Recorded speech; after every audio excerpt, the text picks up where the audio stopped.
Congress party को ये बोलना पड़ता है, कांग्रेस पार्टी को ये कहना पड़ता है, संविधान दिखाना पड़ता है, लेकिन भारतीय जनता पार्टी के करोड़ों कार्यकर्ताओं के लिए भारत का संविधान आस्था और श्रद्धा का केंद्र बिंदु है। लंबा समय बीत गया राहुल गांधी जी, बाबा साहेब अम्बेडकर केंद्र में कानून मंत्री थे, उनके बाद कोई बना ही नहीं था दलित समाज का व्यक्ति केंद्र में कानून मंत्री। ये वही कांग्रेस के लोग हैं जिन्होंने मुंबई के दादर में 1946 में बाबा साहेब के प्रेस में आग लगा दिया था। नमस्कार, आप देखना शुरू कर चुके हैं लाइव सिटीज को। मैं अभिषेक है।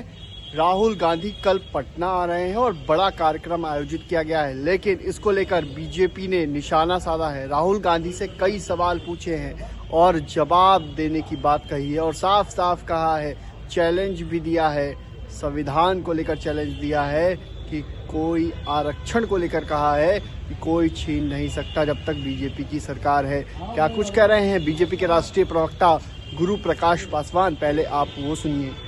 राहुल गांधी जी का आगमन कल पटना की धरती पे हो रहा है। संविधान के 75 वर्ष हम मना रहे हैं, 75 इयर्स ऑफ कॉन्स्टिट्यूशन, और भारतीय जनता पार्टी पूरे देश में संविधान के प्रति जो हमारी संवेदनशीलता है, संविधान के प्रति जो हमारा सम्मान है, संविधान के प्रति जो हमारा आदर है, वो प्राकृतिक है, वो नैसर्गिक है। कांग्रेस पार्टी की तरह नहीं है। कांग्रेस पार्टी को ये बोलना पड़ता है, कांग्रेस पार्टी को ये कहना पड़ता है, संविधान दिखाना पड़ता है, लेकिन भारतीय जनता पार्टी के करोड़ों कार्यकर्ताओं के लिए भारत का संविधान आस्था और श्रद्धा का केंद्र बिंदु है। अभी बहुत सारी बातें आई हैं, हम सबको स्मरण रखना होगा। जिन लोगों ने बाबा साहेब अम्बेडकर को जीते जी तो अपमानित किया ही, मरणोपरांत 1956 में जब उनका देहांत होता है, 4 दशक का समय लग गया आपको। स्वयं को जब भारत रत्न देना था तब तो आपको समय नहीं लगा। अभी जिक्र आया, नेहरू जी ने स्वयं को दिया, इंदिरा जी ने स्वयं को दिया, लेकिन आखिर कौन सी ऐसी मजबूरी थी, किस व्यक्ति का महिमा मंडन करना था, किस परिवार का महिमा मंडन करना था, ऐसी कौन सी मजबूरी थी जिसकी वजह से आप रुके हुए थे और आपने बाबा साहब अम्बेडकर को इस सम्मान से वंचित रखा। आखिरकार 4 दशक बाद उनके देहांत के केंद्र में गैर कांग्रेस की सरकार बनती है और उस गैर कांग्रेस की सरकार को भारतीय जनता पार्टी का समर्थन प्राप्त होता है और उस सरकार के द्वारा बाबा साहेब अम्बेडकर को भारत रत्न से सम्मानित किया जाता है।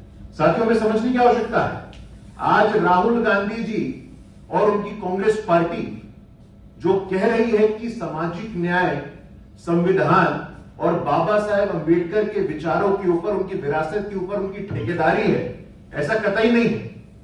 बाबा साहेब अम्बेडकर, भारत का संविधान देश के 142 करोड़ लोगों के अस्मिता और सम्मान का विषय है।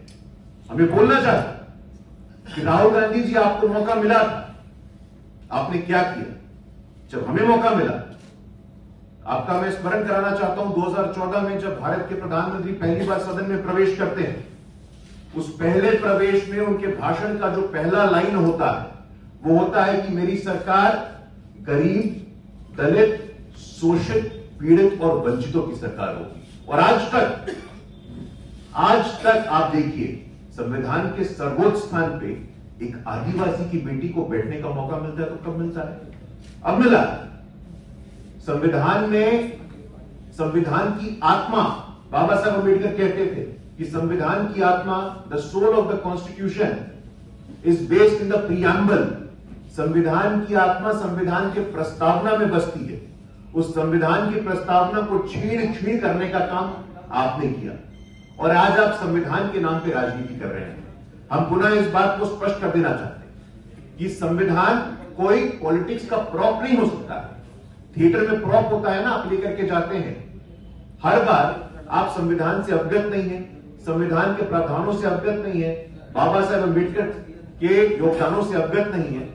मैं आपके समक्ष एक कार्टून रखना चाहता हूं और ये कार्टून 2012 का है। आप देखिए, कांग्रेस पार्टी की संवेदनशीलता बाबा साहेब अम्बेडकर के, ये एनसीईआरटी के टेक्स्ट बुक पे बाबा साहेब अम्बेडकर के ऊपर नेहरू जी चाबुक चला रहे हैं। ये 52, 62, 72 और 82 की बात नहीं है साथियों, ये 2012 की बात है। ये संवेदनशीलता है आपके मन में, ये आदर है आपके मन में, ये सम्मान है आपके मन में। और ये कोई पहली बार हुआ है, ऐसा नहीं है।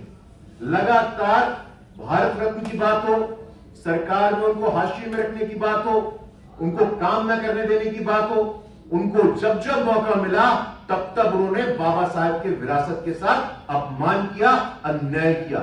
हमें जब मौका मिला, आज दिल्ली के बीचों बीच दलित समाज का सीना गर्व से चौड़ा हो जाता है जब दिल्ली के बीचों बीच अंबेडकर इंटरनेशनल सेंटर को हम देखते हैं।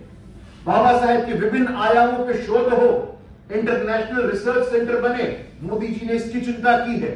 बाबा साहेब के नाम पे जब हमारी अर्थव्यवस्था में बुनियादी परिवर्तन हो रहा था तो भीम ऐप, चाहते तो कोई और नाम रख सकते थे, लेकिन भीम ऐप नाम रख करके बाबा साहेब अंबेडकर को सच्ची श्रद्धांजलि देने का काम किया है।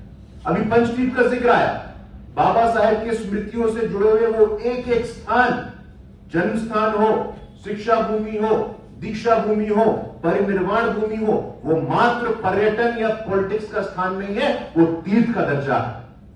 हमारे यहां 4 धाम होता है, उसी तर्ज पे बाबा साहेब अंबेडकर की स्मृतियों से जुड़े हुए एक एक स्थान को पंचतीर्थ बनाने का काम किया है। सिर्फ भारत में नहीं, लंदन में जहां बाबा साहेब अंबेडकर ने पढ़ाई की थी, उस स्थान को भी लंदन में सरकार जो हमारी महाराष्ट्र में थी, उस भूमि को खरीदा, उस परिसर को खरीदा, और जब वहां जाते हैं तो हमारा सम्मान से सीना चौड़ा होता है। साथियों में समझने की आवश्यकता है, राहुल गांधी जी को जवाब देना पड़ेगा।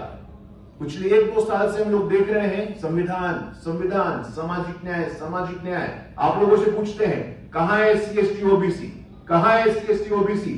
हम आपसे पूछना चाहते हैं राहुल गांधी जी, आपके इतनी प्रांतों में सरकार है, कहां है SC ST OBC? कितने मुख्यमंत्री हैं SC ST OBC? हमसे पूछकर बताने को तैयार।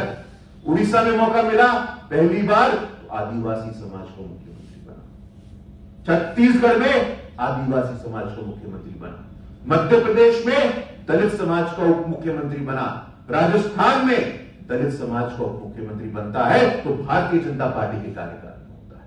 We walk the talk. हम सिर्फ भाषण देने में और वाणी में मधुरता रखने में विचार नहीं रखते, हम करने में विश्वास रखते हैं। द्रौपदी मुर्मू जी से लेकर के लंबा समय बीत गया, राहुल गांधी जी, बाबा साहेब अंबेडकर केंद्र में कानून मंत्री थे, उनके बाद कोई बना ही नहीं था दलित समाज का व्यक्ति केंद्र में कानून मंत्री। वो तो भला हो मोदी जी का, भारतीय जनता पार्टी की सरकार का, कि बाबा साहेब के बाद पहली बार कोई दलित समाज का व्यक्ति केंद्र में कानून मंत्री बनता है तो अर्जुन राम मेघवाल जी बनते हैं। साथियों, ये वही कांग्रेस के लोग हैं जिन्होंने मुंबई के दादर में 1940 में बाबा साहेब के प्रेस में आग लगा दिया था। तो एक तरफ वो लोग हैं जो प्रेस में आग लगाते हैं, उनकी बहुत सारा साहित्य, उनका बहिष्कृत, हितकारणी, मूक नायक सब जल के राख हो गया, और मोदी जी को मौका मिला तो बाबा साहेब के साहित्यों का डिजिटाइजेशन हुआ, सबको उपलब्ध कराया गया।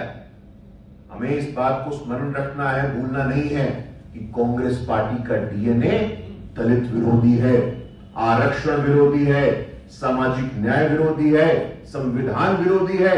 1962 में नेहरू ये चिट्ठी लिखते हैं, मुख्यमंत्रियों को पत्र लिखकर के कहते हैं, I oppose reservation of any kind. मैं किसी प्रकार के आरक्षण का विरोध करता हूं। Reservation produces second class officer, दोयम दर्जे के अधिकारी आरक्षण से निकल के आते हैं। क्या यह संवेदनशीलता है? राजीव गांधी 1990 में सदन के पटल पे कहते हैं कि मंडल कमीशन की सिफारिशें लागू हो गई तो देश में गृह युद्ध हो जाएगा, सिविल वॉर हो जाएगा।